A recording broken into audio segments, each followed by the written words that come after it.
اور 43 لوگوں کی موت ہو جاتی ہے۔ اس کے بعد ایک اور دھماکہ ہوتا ہے چرچ گیٹ سے جا رہی ایک ٹرین میں، اور یہ ٹرین میرا روڈ اور بھائنڈر کے بیچ میں ہوتی ہے۔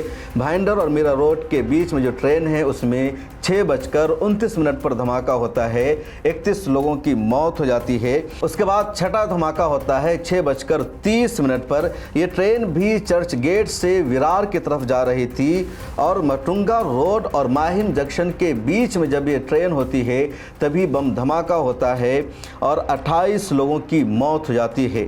7واں بم دھماکہ ہوتا ہے 6:35 پر۔ یہ ٹرین بھی بورے ولی سے ویرار کے لیے کھلتی ہے، اور جیسے بورے ولی کے آس پاس سے ٹرین پہنچتی ہے دھماکہ ہوتا ہے، اور اس دھماکے میں 26 لوگوں کی موت ہو جاتی ہے۔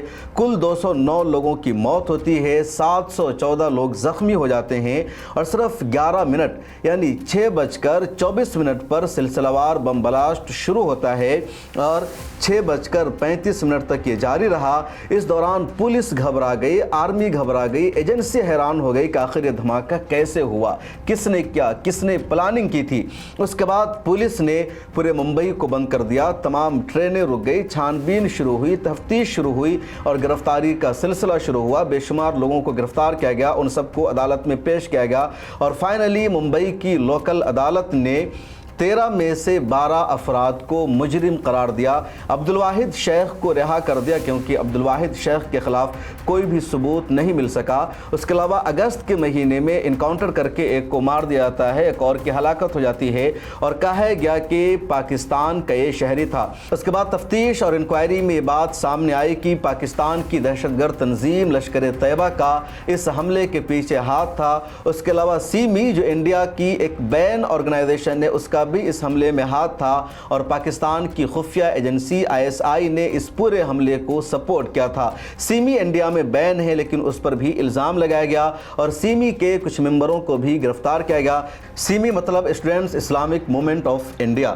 ان 13 لوگوں کو کلیدی ملزم بتایا گیا، ان کو گرفتار کیا گیا اور ممبئی کی لوکل عدالت میں پیش کیا گیا۔ ممبئی کی لوکل عدالت نے 11 ستمبر سال 2015 میں اپنا فیصلہ سنایا، اور ان میں سے 5 لوگوں کو کلیدی مجرم قرار دیتے ہوئے انہیں پھانسی کی سزا سنائی گئی۔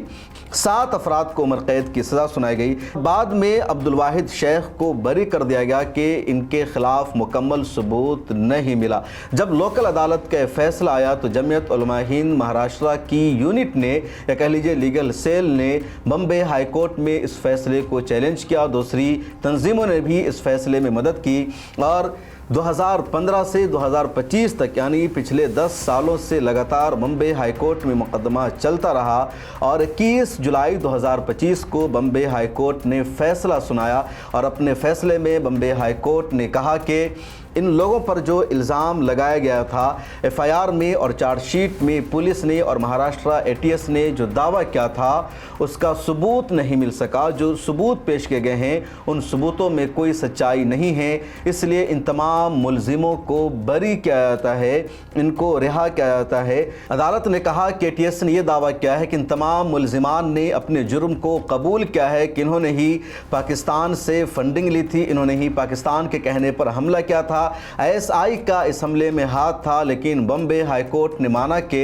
ملزمان کے یہ جو بیان ہیں ان بیانوں کے پیچھے صداقت اور سچائی نہیں ہے، بلکہ ان پر تشدد کیا گیا، ان کے ساتھ وائلنس کیا گیا، اور زبردستی ان کو اس طرح کا بیان درج کرانے پر، اس طرح کا بیان دینے پر مجبور کیا گیا۔ اس کے علاوہ تمام وکٹمز کے بیان ایک جیسے ہیں، اس لیے بمبئی ہائی کورٹ نے ان بیانوں کو یا کہہ لیجئے اقبال نامہ کو خارج کر دیا۔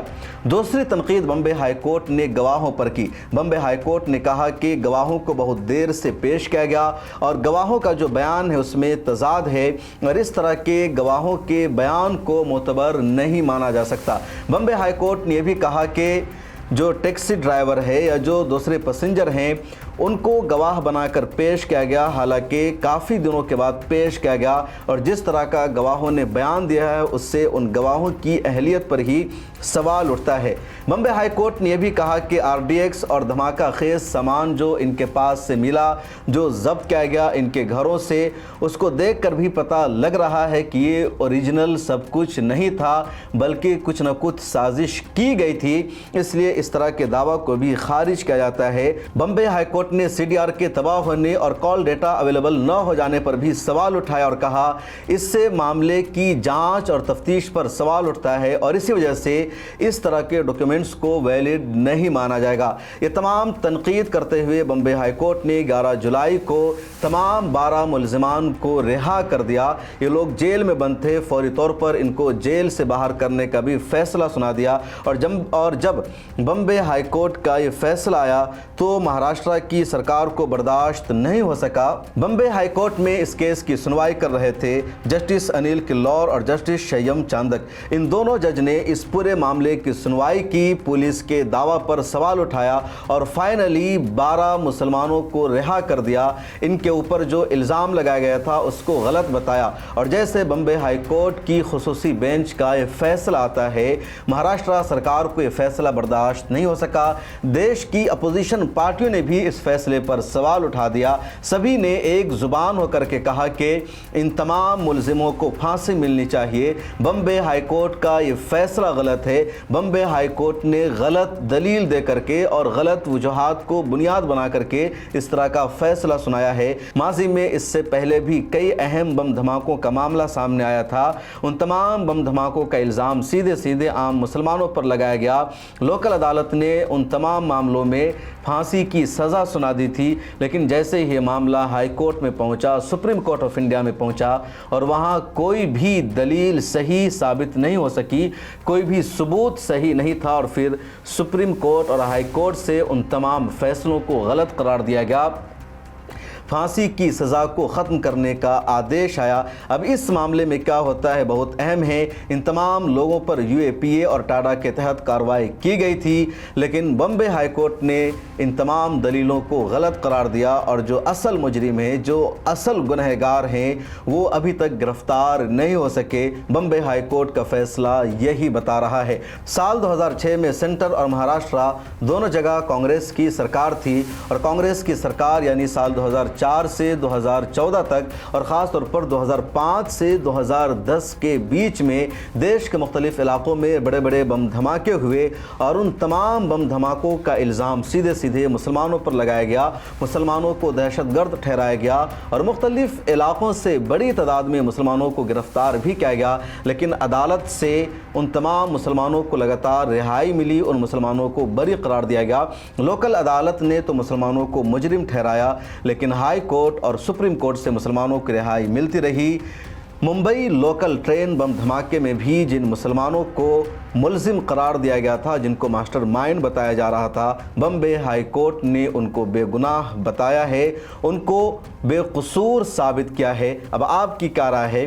کس کو آپ اصل ذمہ دار ٹھہراتے ہیں؟ کمنٹ سیکشن میں ضرور لکھیں۔ ملا ٹائمز کو سوشل میڈیا کے سبھی پلیٹ فارم پر فالو کر لیجئے، اور ہماری ممبرشپ ضرور لے لیجئے، ڈسکرپشن میں لنک موجود ہے۔